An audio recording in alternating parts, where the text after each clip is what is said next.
Amazing. Thank you very much. So yes, so looking at a decade of online activism, how we better learn from diverse students through their online activist efforts. And I think it's really interesting to start with kind of why have we talked about it as a decade of online activism? And we're going to ask these three questions. Is Slacktivism real? If online campaigning is dead or not, and how social media has changed the framing of activities. So we'll start kind of looking at why it's kind of this 10 years and the term Slacktivism. So Slacktivist, you may have heard it many times before. It's used as a derogatory term stating that people who engage in online activities are lazy, or activism is lazy or has no impact. And we talk about a decade of online activism in 2022 because the term Slacktivist and kind of the biggest online campaign was in 2012, which hopefully many of you remember of Kony 2012, done by Invisible Children, which was a video trying to show how Ugandan warlord Joseph Kony was did very awful things, and the idea was that they were going to use the internet to make Kony famous, and the person who led it in Invisible Futures really kind of focused this idea of looking at using the internet as a way to get change. And I think that's why it's really good at looking at activists in this kind of past decade, looking at that 2012 to 2022. But if we look also around this kind of era between 2012 and 2022, the whole landscape has changed. Facebook has kind of grown massively in members. Twitter was just a micro-blogging site rather than a massive area of activism. Like, the internet 10 years ago was incredibly different. And that's why it's really important to look at it as this kind of 10 years perspective.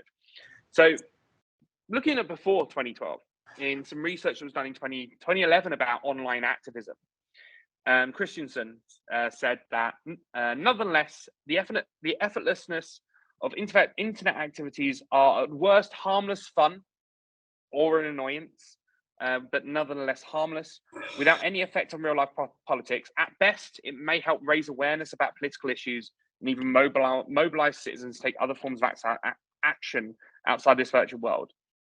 So what about kind of post 2012? With the kind of explosion of the online engagement of Kony 2012 and all the activities since, a lot of people have looked at, they look at this idea of the value of activism and the disvalue of Slacktivism comes from translating from online to offline engagement. And you'll see this in a lot of research that people will say that there's no translation, or it's a very weak link, but actually other factors are much more important. So you see that Labour says that higher socioeconomic backgrounds is a stronger link than to offline activism than online activism to offline activism, or that Crossley stating that university-educated parents of students with university-educated parents are more likely to engage in online activism. That the links are there, but in reality, there are other factors that make someone become an offline activist than engage with online activities. But I think that the big question is that translation the best way to see if online activism is effective? Although all that research, all that discussion comes from the perspective that online activism and online work and activities is not useful. It's only useful for recruitment. It's only useful to get people on the ground. Where actually, I think, looking at what's happened over the past 10 years, I have this perception that actually online activism has an activity in its own right. So let's look at that. Is offline campaigning dead? So we talk about this idea of online activism. Is there a point of offline activism? So we see that in the 2010-2011 student protests, there was a lot of talks around the storming of Millbank, and that the only reason there was discussions about the issue was due to this idea of tactical eventism, that physical activity and that a big disruptive physical activity is the only thing you can do to get change. And even like other people post kind of the 2010, 2011s agree with that. So you see that Knetz agrees with that. And that this idea of national press attention is needed. But in reality, do students care about national press attention?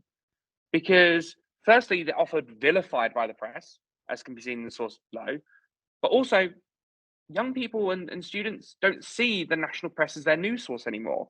So why would they see it as an influential place for change? And I think that's kind of that over that decade, over this past 10 years, transitioning from millennials to Gen Zs, for want of a better term, that actually this prevalence and this kind of platform that being in the newspaper is the best way to get change, I just don't think is relevant to students anymore because of those issues. And it's important to understand why students like online campaigning. Why would a student choose online campaigning over offline campaigning? Well, firstly, it's much easier to reach like-minded people for support and guidance. You see these examples here. Rose Must Fall was originally a campaign in University of Cape Town that spread to Oxford. I Am to Harvard was also spread to Oxford, to I Am to Oxford. You look at other activities like Me Too as an aspect as well, that actually that online prevalence is important. And that support network that is created for diverse students is much better for them. Universities are still not diverse as a sector, as a student body, especially in Russell Group, where a lot of these campaigning activities are happening. So being able to meet with like-minded people who are feeling these struggles and can get support from them is so important. We talk about this idea of racial battle fatigue and activist burnout, these ideas of fighting against these things that are intrinsic and difficult for them. Having those support networks is such a useful thing. And online activism is the only way that we can do that at a large scale. The other thing is that physical campaigning is too dangerous for underrepresented students. We've seen time and time again of university students being physically harassed, being vilified for doing physical activism work. The probably most important ones, the University of California, Berkeley's pepper spray incident. But even recently in the UK, just the vilification of trans activists in Sussex. All they did was put posters up and they were getting harassed and arrested by campus security. And especially with things like Black Lives Matter and the showing of the issues within policing and security against minoritized students, online activism is more safe for them. So why? Another reason, why do we think that social media is a better way to connect people? And why is it actually more supportive than doing a march and waving signs? This idea of making it easier to connect with power through personal stories. Physical activism is connecting with power by making disruption.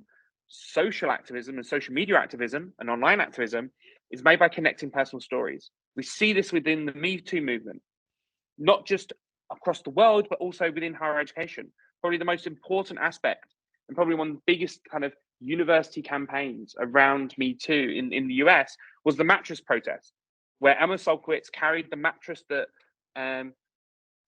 she was raped on across campus, showing that weight, and that spread across the world on social media.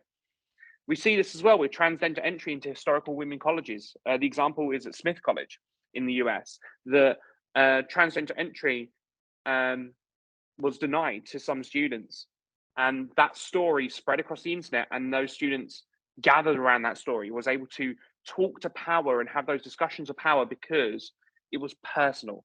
There was someone there. It's not just a term of wanting tuition fees to be gone, or Black Lives Matter, or Me Too. It's the personal stories behind that make power listen.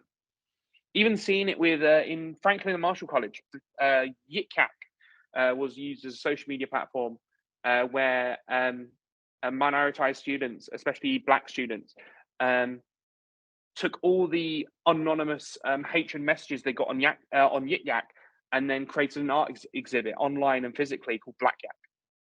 So minoritized students feel that telling their experience to anonymous crowds can get the people of power easier than telling those stories directly to power. And I think that's really important for us to understand as higher education professionals. So really to kind of round this out, what can HE staff do to support student activists?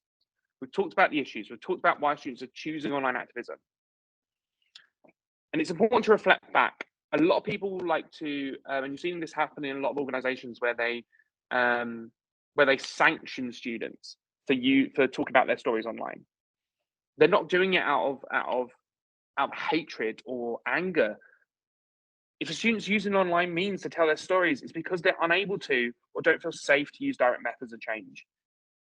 It is more a comment on your own systems and being able to get change within your systems than it is about the student being upset. And I think that's important to us to understand. And I think it's important to think of these 4 points whilst looking at campaigning. Sorry, slide just changed perfectly. So reflect on your methods on hearing student issues. Working with your student union is not enough. This is probably something I probably shouldn't say as a student union staff member, but we are not representative of all students either. Talking to your students directly is important. A lot of these campaigns, these online campaigns that you see, were not organised by their students' union. They were organised by the students themselves without even their students' union knowing, let alone the university, because they're unhappy about their SU. From my personal experience, the Warwick rape chat scandal and all the work and all the process that came around that was done despite their students' union, not because of it. So working with your SU is good, but it's not enough. Ensuring diversity within your student-facing relationships. A lot of these issues are personal. A lot of these issues that students are facing is because of their identity. So having people who are student-facing that relate to our identity means that they can feel like they can express those stories. Look at what we talked about previously, that social media helped create those networks and got students who are suffering the same issues from the same backgrounds to discuss with each other. It's about that relatability. Also looking at where your evidence is for your promises. It's all good saying you're going to do something, but students want evidence. Students want a timeline. Students want to know what's happening.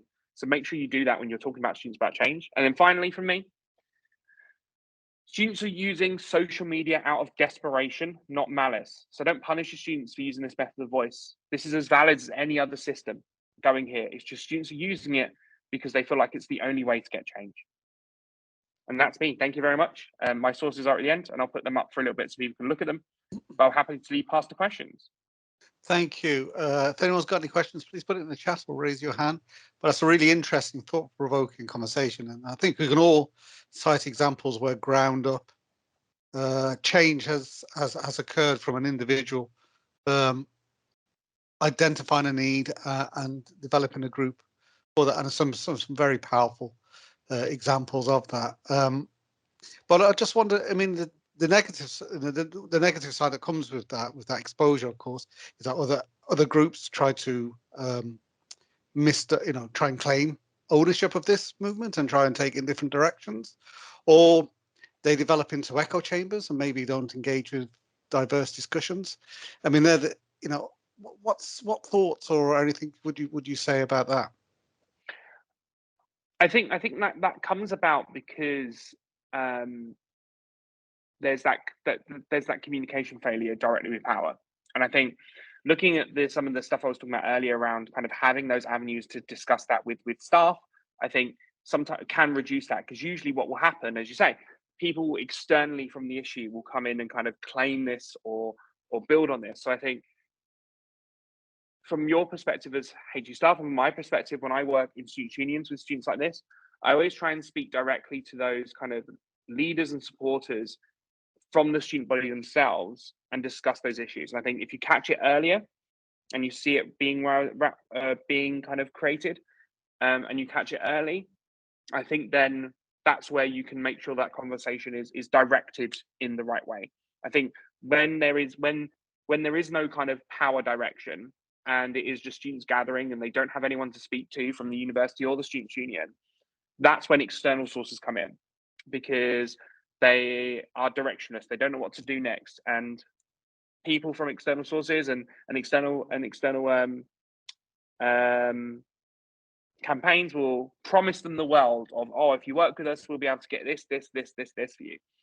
And then happens. So I think catching it early and discussing it with your student body, with those students who are activists, and opening those channels means they don't have to go to somewhere else to understand how to open those channels. No. Thank you, Ashley. I think we're just about the time. I was so engrossed with what you were saying, I let you overrun a little bit there, so that's my bad. But thank you very much. I really found that really interesting. I think we just got some comments whilst the comments are coming through.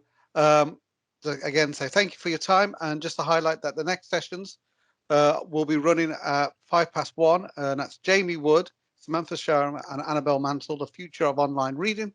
Or you have Louise Hill, inclusive practices in an online employability module. So please encourage you all the hot foot over there. But just to finally summarize, thank you. Really thought-provoking, actually, giving me a lot to think about, a lot to reflect upon. So thank you for your talk this afternoon, and I hope you can join us for the rest of the sessions, and I hope to see you soon. All right, then. So thank you, everyone. I hope to see you in the next session. Thank you. Bye.